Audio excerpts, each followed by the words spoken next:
Hadirin dimohon berdiri. Syederalun, Kepala Kepolisian Republik Indonesia, Jenderal Polisi Tito Karnavian, pada Jumat 17 Februari 2017 berkunjung ke kampus Universitas Syah Kuala, Darussalam, Banda Aceh.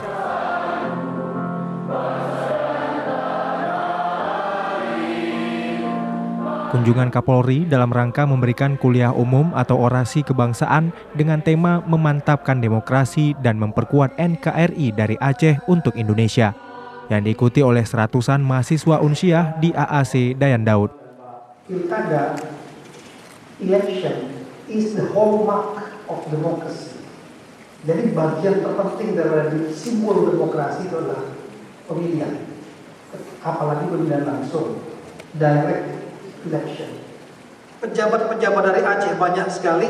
Kenapa low class-nya rendah, masih besar sekali? Keluar dari Banda Aceh kita melihat di kampung-kampung di sana sudah melihat masyarakat yang miskin. Itu. Jawabannya karena kita tidak bersama-sama, tidak ikhlas dan tidak jujur untuk bekerja. Ini kuncinya. Pilkada kali ini dinilai jauh berbeda dengan pelaksanaan pilkada sebelumnya dan harus mempertahankan momentum ini untuk menunjukkan masyarakat Aceh sudah pandai dalam berdemokrasi. Ini semua pilkada berlangsung aman tanpa insiden yang berarti.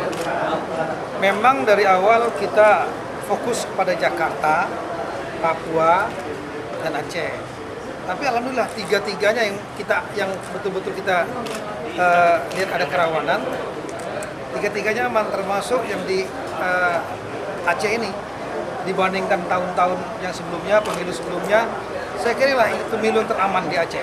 Aceh sudah pandai berdemokrasi dan ini modal yang sangat penting sekali untuk membangun Aceh. Dari Banda Aceh, Muhammad Ansar, Serambi On TV.